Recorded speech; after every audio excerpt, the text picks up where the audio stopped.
Os irmãos podem abrir as suas Bíblias em Provérbios, no capítulo 3. Na verdade, o capítulo 3, versículos 1 e 2, eu vou tomar apenas como um ponto de partida para uma reflexão bem maior, não é? Nós estamos no terceiro sermão do sábio aqui. Até o capítulo 9, nós vemos o livro de Provérbios dividindo-se em sermões. São pregações, olhando para o coração dos filhos, olhando para o coração dos crentes, olhando para o coração daqueles que precisam desenvolver sabedoria, maturidade e dependência. O tema da nossa série de devocionais é sabedoria que guarda o coração, sabedoria para guardar o coração. E nós temos caminhado no livro de Provérbios. Esse terceiro sermão ele vai do versículo 1 até o versículo 12. Então, o capítulo 3 ele guarda dois sermões aqui do sábio que criam um personagem. São os pais. Aqui. O tema da nossa reflexão eu coloquei para vocês no grupo: a humilhante missão dos pais. E eu sei, irmãos, que talvez todos aqui que são pais poderiam fazer essa mesma reflexão que eu vou fazer agora, sem sombra de dúvidas. Eu sei que vocês já chegaram a essa conclusão que nós vamos refletir, mas na função que eu estou, como eu sou pastor, toda experiência vira uma reflexão, vira um devocional, vira uma pregação, porque é quase que inerente àquilo que eu faço. No primeiro momento eu iria escrever um texto para vocês, como se fosse aquela palavra pastoral. E o meu desejo era esse mesmo, mas faltou tempo para isso, eu não consegui sentar e escrever. Então eu trouxe através aqui desse devocional, olhando o clamor dos pais, pungente aqui nas palavras do sábio. E aí, irmãos, nós percebemos com a lida do lar, que a paternidade e a maternidade é uma experiência de constante e intensa humilhação. Nós vemos constantemente a inabilidade de moldar corações. Nós vemos constantemente a falta de poder para estruturar mentes, para forjar mentes, para alcançar o que parece estar protegido por algo que muitas vezes nós não conseguimos destruir. E é aqui que nós percebemos que, embora nós dediquemos tanta força, tanto intelecto, tanta energia, nós somos constantemente humilhados, porque nós recebemos o retorno de que nós não conseguimos. Nós somos insuficientes. É claro que isso tem um objetivo. É claro que tem um propósito para isso. Mas também é evidente que na maioria das vezes nós não conseguimos descansar nesse propósito. Nós não conseguimos descansar nesse objetivo. E no final das contas, irmãos, muitas vezes nós não sabemos o que significa descanso, porque descanso não significa apatia e muito menos omissão. É interessante porque descanso aqui significa outra coisa, significa continuar fazendo, esperando que é Deus que faz aquilo que você deseja que aconteça, que é alcançar mentes e coração para que amem o Senhor. Nós somos insuficientes para isso. E é óbvio que eu tenho percebido isso na lida do lar de uns tempos para cá. É óbvio que eu tenho percebido isso com um tempero diferente, com um tom diferente, com um cheiro diferente, com cores diferentes.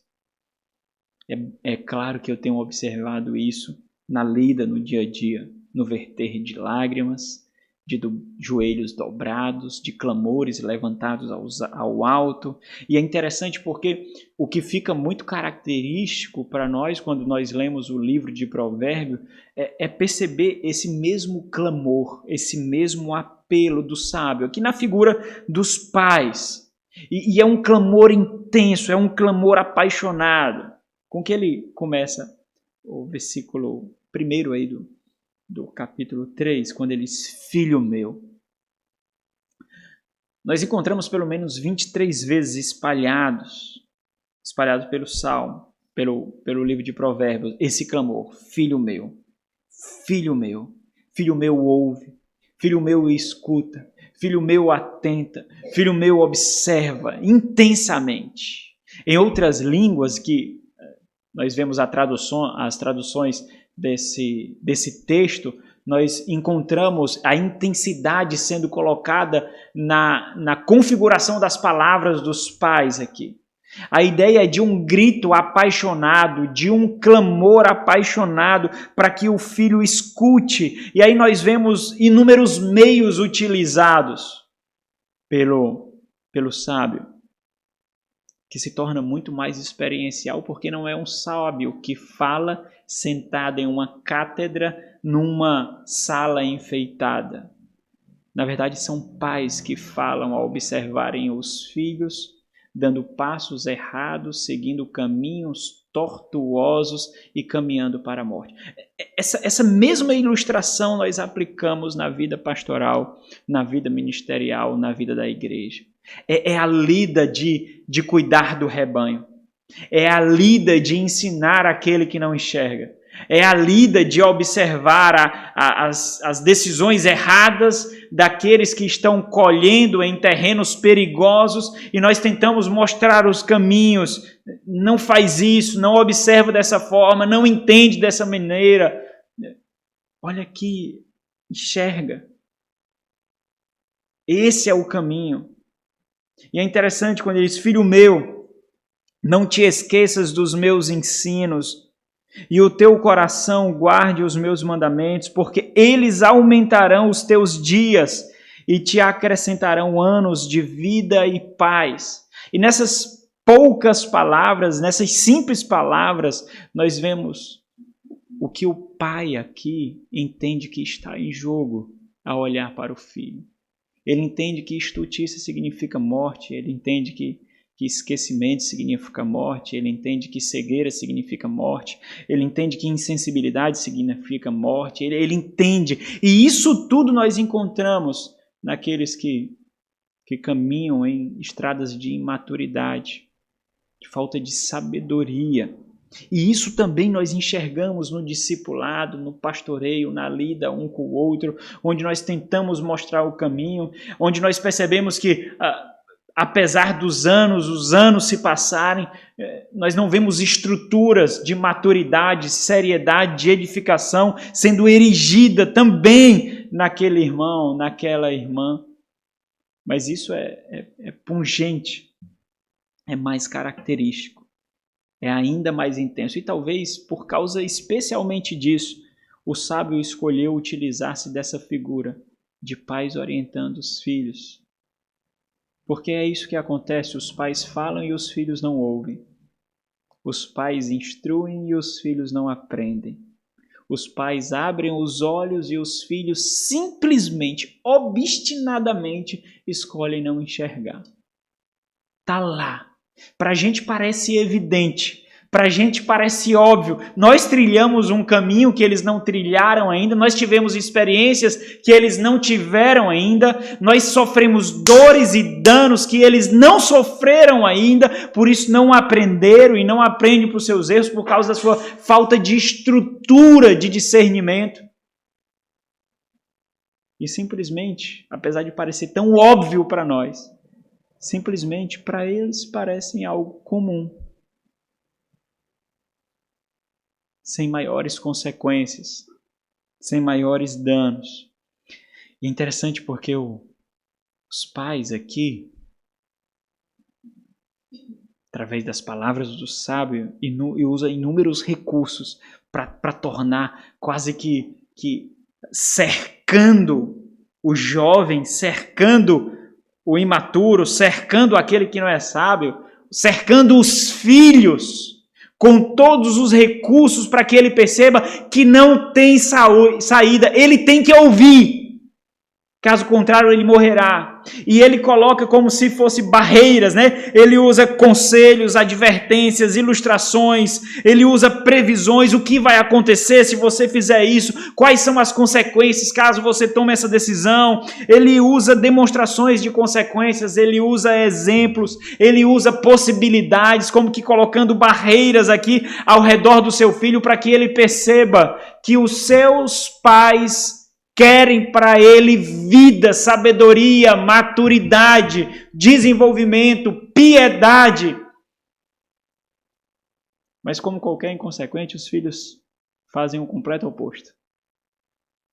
O completo oposto.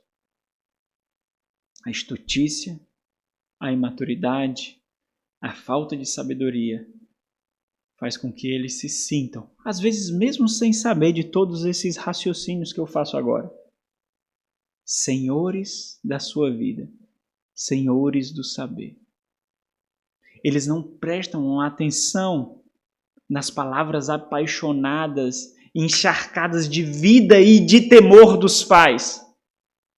Os pais instruem porque estão olhando as consequências desse tipo de comportamento, a deformação de caráter que esse comportamento pode causar. É por isso que nós instruímos desde tenra idade. É por isso que nós observamos o pecado, é por isso que nós ensinamos que o pecado dói, que a obstinação dói, que a desobediência dói, que escolher os caminhos de morte no primeiro momento pode parecer bom, pode parecer agradável, pode parecer saboroso. E aqui a gente já começa a entender o que é descanso nessa lida humilhante de instrução dos pais. É continuar fazendo, sabendo que é o Senhor que fará brotar, segundo a sua boa vontade. Não é não fazer. Não é jogar a própria sorte, a própria escolha. Observa que é isso também que acontece na lida da igreja. Quantas vezes ovelhas precisam ser resgatadas, mesmo depois de inúmeras instruções, inúmeros conselhos, inúmeras orientações naquele mesmo pecado, naquele mesmo vacilo, quantas e quantas vezes? Parece tão evidente, parece tão óbvia, as consequências parecem tão óbvias. E assim também acontece no lar. Você sente o odor da morte, você vê os espinhos, você percebe o abismo. E por mais que você deseje intensamente abrir os olhos, iluminar a mente, dar sensibilidade ao coração dos seus filhos, parece que simplesmente isso não acontece. Mas a semente fica lá, irmãos. Talvez se nós olharmos, nós vamos perceber pequenos brotos, nós vamos perceber.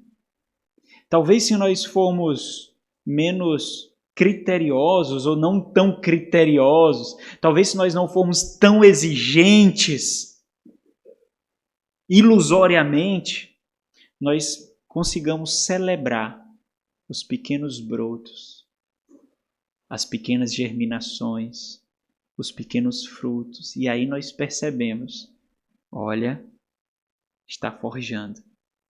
Está forjando. É interessante que agora se tornam mais evidentes todas as orientações do meu pai. É impressionante.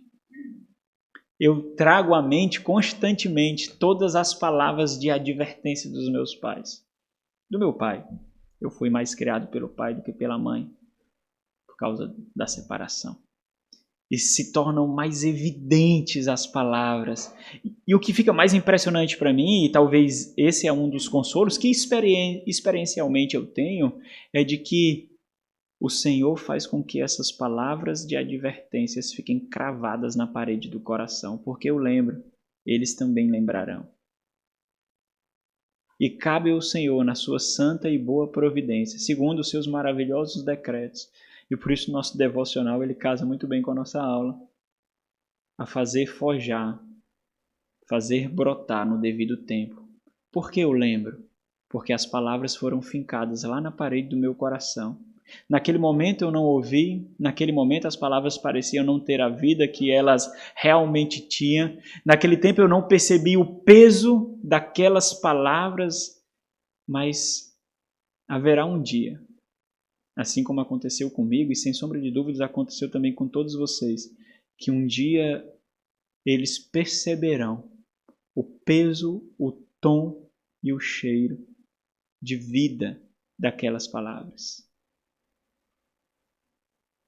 As palavras são cravadas, ao mesmo tempo que nós somos humilhados, porque parece que não brota, parece que não gera vida. Isso nos humilha. A percepção que nós temos aqui nas palavras do sábio aqui, prefigurado pelos pais, é de que por inúmeros meios ele tenta alcançar algo que parece estar protegido por estutícia, por imaturidade, por tolice. Parece que tem uma redoma de estutícia. E as palavras deles, apaixonadas, têm a tentativa de romper as membranas de imaturidade das paixões inconsequentes daqueles que não têm sabedoria, daqueles que acham que são senhores do saber, daqueles que não têm maturidade. Qual é o grande ponto da questão? Se nós temos agora, nós sabemos também que houve um caminho tortuoso para adquirir. Nós sabemos também que isso não é forjado do dia para a noite. Nós sabemos também que maturidade leva tempo. Não é um macarrão instantâneo. Nós sabemos também. Tempo está atrelado à maturidade. Talvez nesse processo nós tenhamos que aprender muito. Em alguns momentos, por causa da estrutura que nós já temos, bem mais do que os nossos filhos. Talvez nós achamos que os esforços das nossas mãos devem dar os frutos que nós realmente esperamos que dê. Talvez nós tenhamos essas expectativas. Mas é o Senhor que faz brotar, é o Senhor que realmente forja, é o Senhor que faz isso. Não nós. Não nós. Talvez um dos versículos que mais prefigurem isso, juntando esse clamor, essa intensa intenção dos pais, é para mostrar algo para os filhos que ainda eles não percebem. Mas a tentativa é de fazê-los perceber o quanto antes, para que o estrago não seja grande. E mais uma vez, isso também acontece na lida ministerial. Deus coloca pessoas ao nosso redor, assim como colocou na vida dos filhos pais, que enxergam um pouco mais do que nós enxergamos. Que tem um pouco mais sensibilidade do que nós temos. Que tem um tato um pouco melhor do que nós temos. Com esses, nós não lutamos. Nós não brigamos de queda de braço. Nós não nos comparamos. Com esses, nós simplesmente recebemos a instrução e como dom do Senhor. Assim como pais piedosos são para os filhos. Abra em Provérbios 16. Desculpa, 14. Provérbios 14.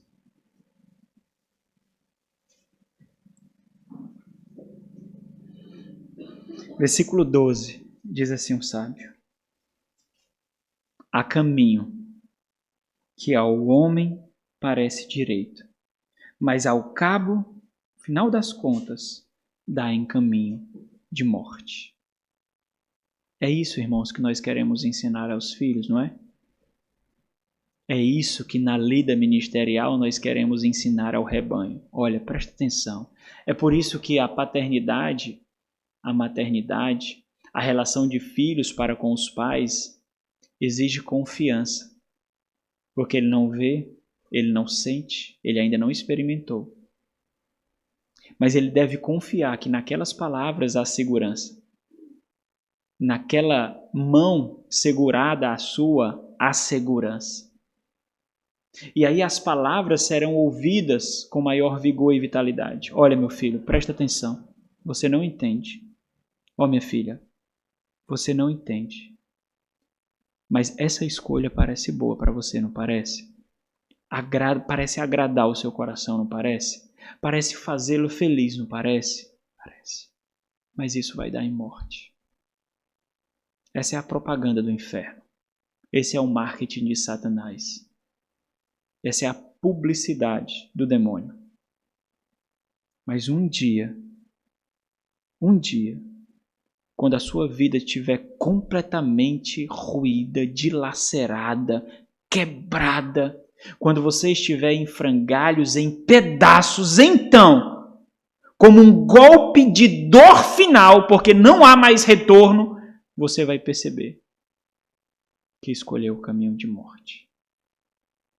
E talvez ali os cacos não possam ser mais ajuntados. E essa percepção será simplesmente não conversão, não arrependimento, mas o golpe de misericórdia para lhe infringir mais dor. Porque o que você fez não pode ser desfeito. O que você quebrou não pode ser consertado. Então, escuta a voz do teu pai. Escuta a voz da tua mãe. Escutem a voz dos seus líderes. Há caminhos que parecem bons para vocês. Mas Deus colocou na vida de vocês aqueles que enxergam um pouquinho mais, irmãos. Não porque eles são melhores, mas porque eles foram dotados pelo Senhor para enxergar. Eles pagam preço por isso. Eles sofrem por isso. Existe um preço a ser pago para que a sua alma não seja envaidecida. Escutem, irmãos.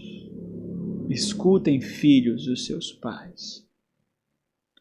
Tudo isso, irmãos, para nós aprendermos de forma absurda, intensa, o que significa descanso. Descanso não é não fazer. Descanso não é omissão. Descanso não é deixar para lá. Descanso não é preguiça. Descanso é continuar fazendo com a missão que recebeu, mas sabendo que o resultado não depende de você. Depende dele. E é esse descanso, mesmo sem ver resultados, muitas vezes, que deve nos levar a dormir tranquilos, deitando a cabeça no nosso travesseiro, de que nós fizemos, ou que está reservado para nós. Humilhados, nós vamos à cama, mas descansados nas promessas do Senhor, de que a sua palavra faz o seu efeito no devido tempo e um dia brotará. Vamos orar. Nosso Senhor, o Senhor nos concedeu a graça, Pai, de forjar vidas para Ti. O Senhor nos deu as ferramentas como dons. O Senhor nos deu o Teu Santo Espírito para nos munir com vigor. Mas nós sabemos, ó Deus, que o resultado depende do Senhor. Nós sabemos que é o Senhor que faz germinar a semente. É o Senhor que faz levantar os brotos. É o Senhor que faz dar os pequenos e primeiros frutos. É o Senhor que faz prosperar a tua maravilhosa obra. Enquanto isso, nós somos constantemente humilhados para sermos lembrados de que tudo depende do Senhor e nada depende de nós. Humilhados, mas não abatidos, ó Deus. Convictos de que a obra que é proposta para nós a cumprimos, ó Deus. Então ajuda-nos, ó Deus, por favor, Pai. Cada pai aqui, a cada mãe, a cada filho. Ajuda, Deus, para que nós possamos trilhar o caminho glorioso, embora humilhante, de fazer a Tua vontade e de forjar vidas para que amem a Cristo. Em nome de Jesus. Amém.